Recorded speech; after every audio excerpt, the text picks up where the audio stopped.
Kamusta na kayo dyan mga ka-OFW? Welcome back dito sa aking channel, Jason's Escapade Ideas. Para sa mga susunod pa mga videos, mga tips at mga gabay sa pagmamaneho sa kalsada, just click the subscribe button and ring the bell. Maraming salamat sa inyong patuloy na pagsuporta sa channel na ito. Okay, ngayon naman, ang ituturo ko naman sa inyo ay yung tamang pagliliko. Yan. Ibig kong sabihin, yung tamang paningin o kung paano ang tamang paglipat ng paningin sa pagliliko. Kasi minsan, kung saan tayo tumitingin, imbis na dun sa direction ng paglilikuan natin yung titingnan natin, yung mga hindrance o yung mga barrier sa tamang pagliliko. How to turn by vision, and this is the most important thing. Kaya fasten your seatbelt, panoorin nyo to. Ang pinakamalaking problema sa mga amateur o beginner kung liliko ay ang hindi pagtingin sa tamang direksyon. Minsan nakatingin sa harapan o di kaya nakatingin sa asfalto sa halip na tumingin sa lilikuan mismo.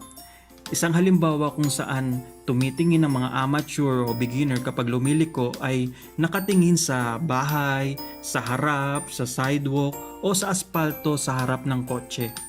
Sa mga experienced driver naman, nakatingin sa kurbada, alam kung gaano ka-sharp ang kurbada at kung may mga pedestrian na patawid pa lamang. Sa makatuwid, dapat nakatingin sa malayo sa pakurbada. Siyempre, kailangan nyo munang iskang mabuti ang nasa harap bago lumingon doon at kung okay na at safe na, look far sa kurbada at huwag tingnan ng asfalto malapit sa kotse. Kailangang buksang maigi ang mga mata at tumingin sa horizon o abot tanaw. Isa sa mga rason bakit karaniwan sa mga amateur o beginner ay nakatingin malapit sa harapan ng kotse ay dahil they have the tendency na protektahan ang bumper. Siguro dahil nag-iisip sila na makabangga o mabangga ng mga nasa paligid tulad ng nakapark na kotse, sidewalk o kahit anong obstacle tulad ng paso ng bulaklak. In this case, most of the time, kabaligtaran ang nangyayari. Kapag tumingin tayo sa mga bagay na ito, we'll have the tendency na dumire-diretso tayo doon. Kaya dapat tumingin kung saan papunta, tumingin sa horizon o abot tanaw. Kapag naman paliko sa kaliwa, dapat nakatingin sa kaliwa ng bintana.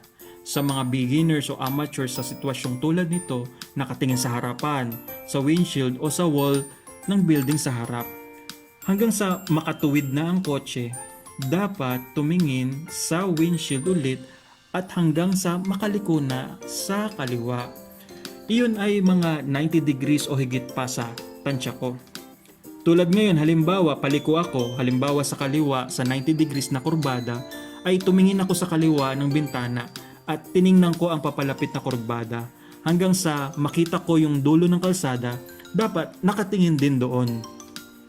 Isa pang halimbawa, yung kotse na ay nasa 45 degrees sa intersection, dapat nakatingin sa dulo ng kalsada nang hindi sa harapan ng kotse. Sa makatuwid, huwag niyong hintayin na makadiretso ang kotse bago tumingin sa dulo ng kalsada.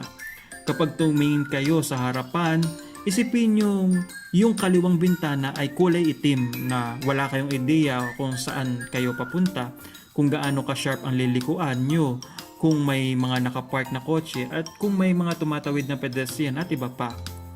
Sa mga paliko naman na makipot tulad nito, tumingin dapat sa windshield.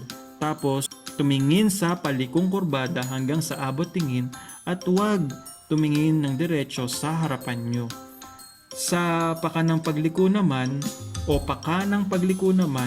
tumingin sa kanang bahagi ng windshield hanggang sa makaliko sa kanan. Kaya iyan ang dapat gawin mga ka-OFW. Tumingin sa lilikuan as it appears. Isa pang halimbawa ay tulad nito kapag nakakakita tayo ng concrete block o barrier habang paliko, mag-concentrate sa pagmamaneho. Keep looking sa mga concrete barrier hanggang sa malagpasan nito. at sundan ito ng tingin hanggang sa tuluyan ng makaliko. O ayan mga ka-OFW, may bago na naman tayong natutunan. Yung tamang pagliliko, paglipat ng paningin sa pagliliko. Ayan. Kaya sa mga susunod pa mga videos, patuloy lang kayong manood, mag-subscribe, click here to subscribe and ring the bell. Maraming salamat sa inyo. Paalam.